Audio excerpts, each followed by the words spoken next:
Hey, good morning everybody. It's Bill, Competition Cars, and now we're going to do the undercarriage video of this California T, Ferrari California T. Now, if you looked at the pictures, the underside of this bumper, which was very common because they're low, was all scuffed up. We had that refinished, so it is absolutely beautiful. We did from the PPF down, so it looks great. And I want to reiterate also, what I thought was a crack is just, that's where the PPF is kind of mixed, pieced together, and there's dirt embedded up under there. So I thought it was a crack. It's not. It's just simply where the PPF is kind of lifted a little bit, and there's dirt up in there, embedded in there. So nothing I can do about that. The other thing you may have noticed is there was a scuff on the lower rocker here.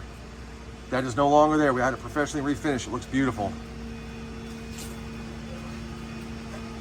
Anything I could do to improve this car or make it right, I did. Now, there's one thing we do need to discuss, okay? You guys know this car was very properly serviced at Ferrari. My guy was on top of things, and I noticed that there's a little bit of seepage on each shock, and I mean a little bit, okay? Now, when I submit these cars to bring a trailer, they're very funny about how they word things, and they didn't want to put a little bit of seepage. They put shocks are leaking. Now, if you guys know these cars, it's not uncommon for a 10-year-old Ferrari to have a little seepage around the shocks. So if you look at that, it's just a little, I mean, just a tiny bit. It's actually to be expected. And my guy just had it at Ferrari recently for a service, and I can assure you that if it needed it, he would have done it. This one here, again.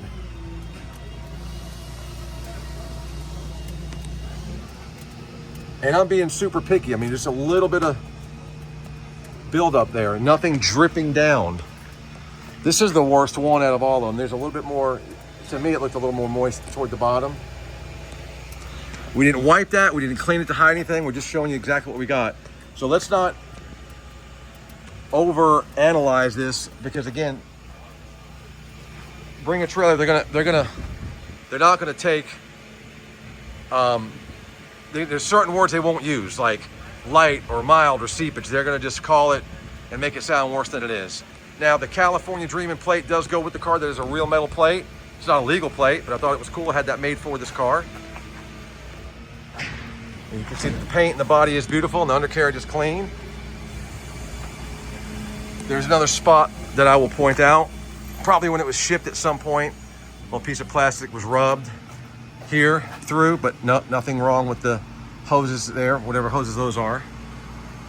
You can see the P0s are evenly worn all the way around.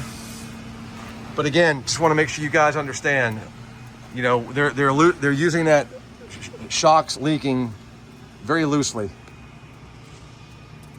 This is exactly what you'd expect from a 10-year-old Ferrari.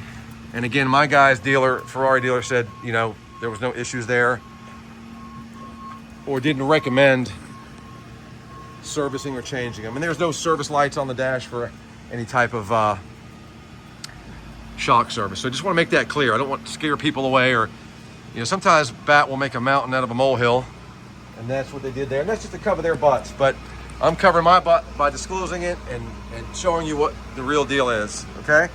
So there we go, guys. I had to bring it to my mechanic shop because I have a 2-post lift, and I didn't see a good spot that I felt safe putting this car up in the air. So there it is. Any questions, put them in the comment section. We got a few days to go. Bid all you can. These are definitely bargains. A lot of damn car for the money, guys. Check it out. Have a great day.